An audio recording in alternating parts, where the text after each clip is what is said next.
Good morning बच्चों। अब आपका नेक्स्ट टॉपिक है फेरो इलेक्ट्रिक मटेरियल्स। ठीक, फेरो इलेक्ट्रिक मटेरियल्स क्या होते हैं इसके बारे में हम पढ़ेंगे, इसकी प्रॉपर्टीज़ के बारे में पढ़ेंगे। ठीक है, तो देखो फेरो इलेक्ट्रिक मटेरियल्स होते क्या हैं। Ferro electric materials exhibit the phenomena of hysteresis curve. आपने पहले भी शायद पढ़ा होगा हिस्टेरिसिस कर्व के बारे में। तो फेरो इलेक्ट्रिक मटेरियल क्या करते हैं, फिर हिस्टेरिसिस कर्व को फॉलो करते हैं। ठीक है, these materials possess spontaneous polarization। एक्सपोंटेनियस मतलब एक्सपोंटेनियस पोलराइजेशन का मतलब है non zero polarisation even in the absence of electric field. मतलब कि हमारा इलेक्ट्रिक फील्ड absent है, उस केस में भी हमारा क्या है, पोलराइजेशन ज़ीरो नहीं होता है। अभी तक आपने जितना भी देखा पोलराइजेशन क्या होता है, इलेक्ट्रिक फील्ड अगर हमारी ज़ीरो है, मतलब जो एक्सटर्नल इलेक्ट्रिक फील्ड अगर हम ज़ीरो रखते हैं तो पोलराइजेशन भी क्या होता है, ज़ीरो होता है। लेकिन यहाँ पे कुछ ना कुछ पोलराइजेशन की वैल्यू होती है अगर हमारा इलेक्ट्रिक फील्ड नहीं है फिर भी। ठीक है, तो the direction of polarisation can be reversed by reversing the direction of electric field. तो हम यहाँ पे देखो साथ ही में जो डायरेक्शन ऑफ पोलराइजेशन है वो भी चेंज हो जाता है अगर हम जो अप्लाइड इलेक्ट्रिक फील्ड है उसको रिवर्स कर दे तो। ठीक है, these materials remain ferroelectric up to a critical temperature called Curie temperature. यहाँ पे देखो क्यूरी टेम्परेचर का फिनोमिना आएगा। ठीक है, तो क्यूरी टेम्परेचर वो वैल्यू है जहाँ तक कि हमारा फेरो इलेक्ट्रिक मटेरियल कैसा रहता है, अपनी प्रॉपर्टी में रहता है, मतलब कि फेरो इलेक्ट्रिक नेचर ही शो करेगा। उसके बाद हमारा क्यूरी टेम्परेचर के बाद वो पीजो इलेक्ट्रिक मटेरियल की तरफ वर्क करने लगता है। ठीक है, हिस्टेरिसिस कर्व देखो, हिस्टेरिसिस कर्व कैसा होता है आपने शायद पहले भी देखा होगा, मुझे लगता है ना, BH कर्व कहते हैं उसको, है ना। तो यहाँ पे देखो एक्स एक्सिस पे E यानी इलेक्ट्रिक फील्ड और ये मैग्नेटिक फील्ड हमारी पोलराइजेशन है ना, E और P के बीच में यहाँ पे कर्व बनाया है। ये अगर मान लो यहाँ O से स्टार्ट हो रहा है, ठीक है, ज़ीरो से स्टार्ट कर रहे हैं हम, जैसे जैसे हम इलेक्ट्रिक फील्ड बढ़ाते जाएंगे पोलराइजेशन हमारा क्या होगा, इंक्रीज होगा इंक्रीज होगा इंक्रीज होगा। ठीक है, तो ये O तक आ रहा है, मतलब O से A तक आया फिर B तक आया यहाँ पे।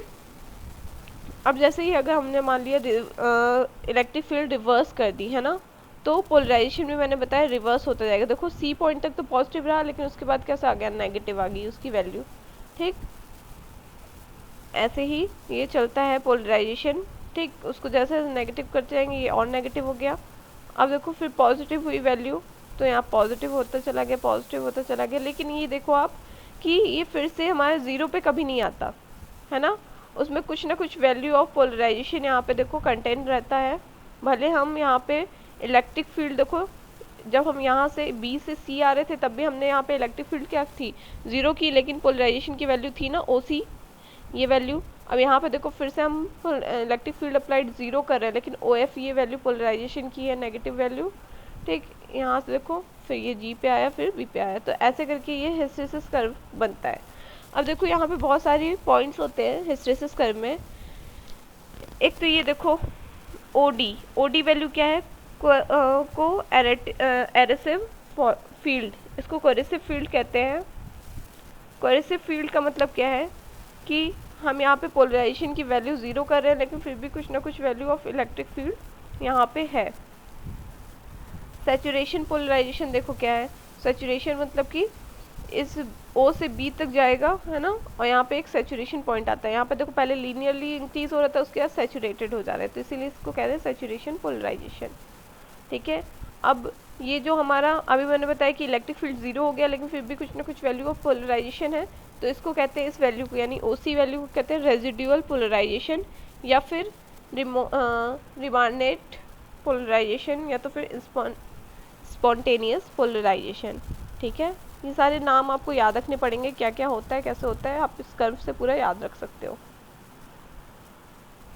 When a ferroelectric material is subjected to an external electric field, the material follows the path OAB is the BH is the H curve। जो हमारा electric field, external electric field अगर हम अप्लाई कर रहे हैं किस पे, फेरो इलेक्ट्रिक मटेरियल पे, तो हमारा जो कर्व आता है वो कैसा आता है, पहले स्टार्ट होता है ओ से, फिर ए, फिर बी, है ना, आपने अभी देखा कर्व में, है ना, ओ ए बी, फिर उसके बाद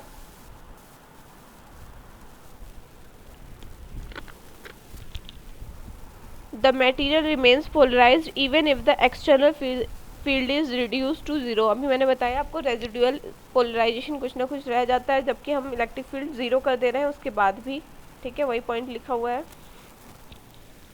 this residual value of polarization is called instantaneous और रेजिडुअल और remanent polarization. To reduce the residual polarization to zero an electric field is required to be applied in opposite direction.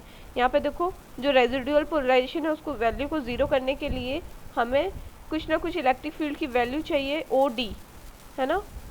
ये electric field value को जिस value के लिए negative opposite direction में हमें electric field की जो वैल्यू चाहिए होती है किसके लिए, पोलराइजेशन, जो रेजिडुअल पोलराइजेशन है उसको ज़ीरो करने के लिए, उसको हम कहते हैं कोरेटिव फील्ड, कोरेसिव फील्ड। ठीक है, ये सब डेफिनेशन जो है पूछ लेता है, आप लोग याद रख लेना।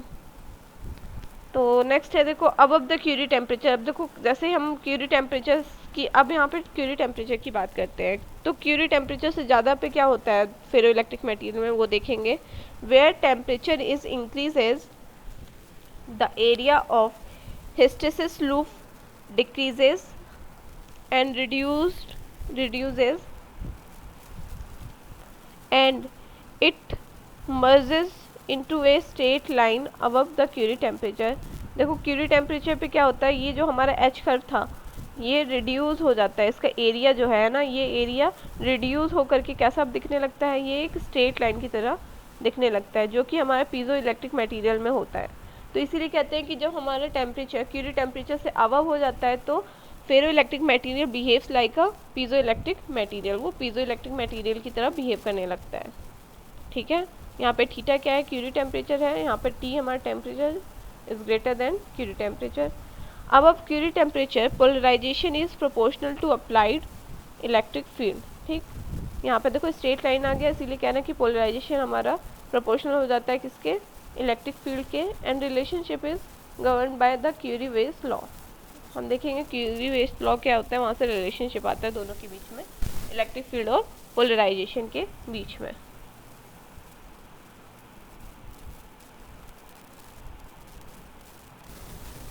देखो क्यूरी वेस लॉ क्या होता है, the polarization of piezo electric material can be assume to be orientational polarisation.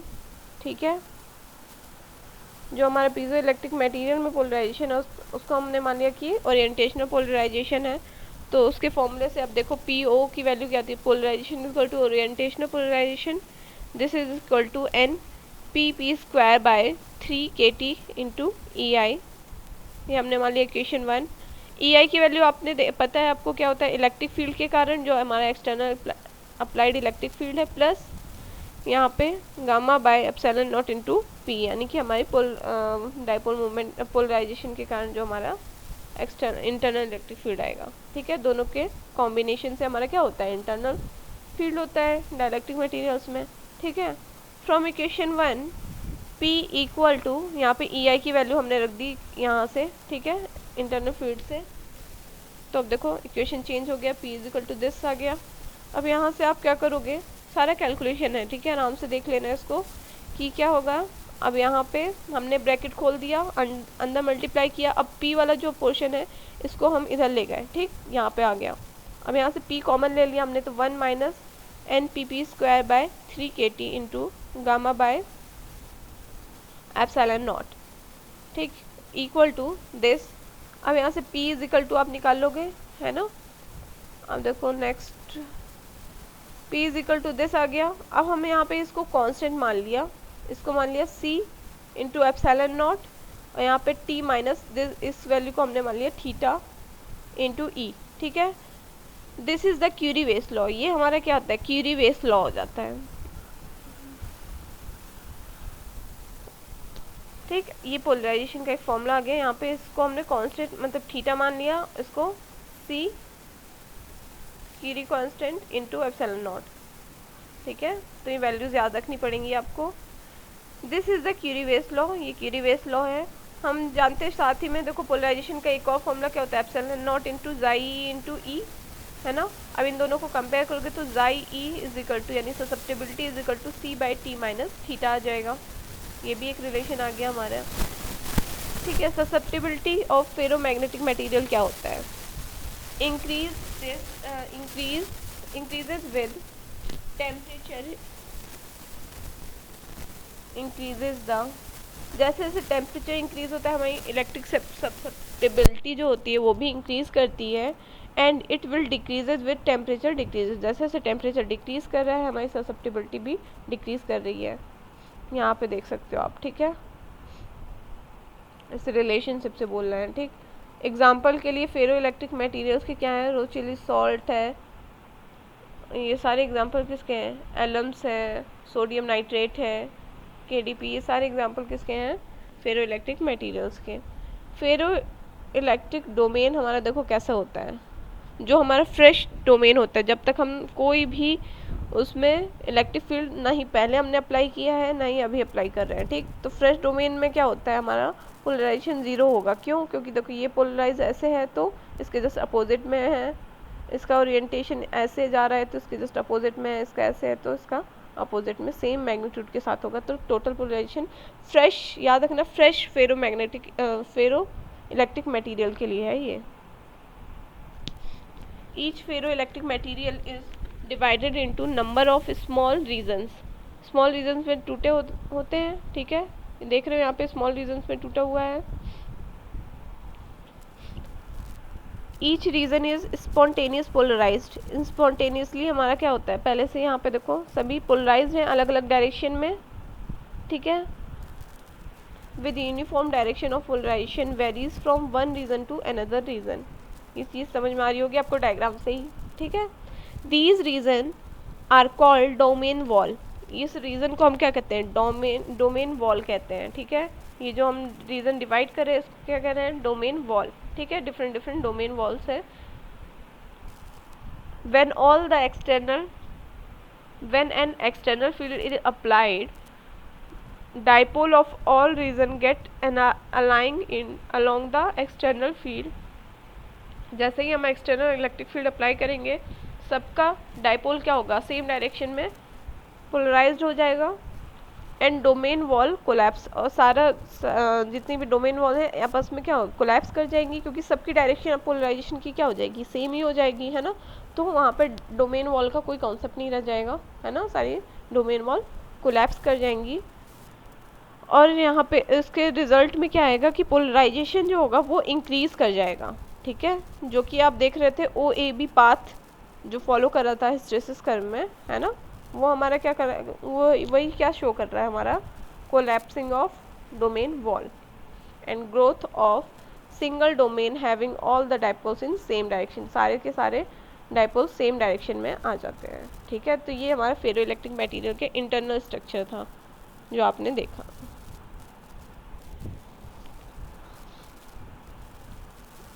Okay बच्चों, थैंक यू, ठीक है। बाकी आप देख लेना, कोई डाउट है इस लेक्चर में तो आप मुझसे कमेंट सेक्शन या फिर व्हाट्सएप ग्रुप पे भी आप पूछ सकते हो, ठीक है।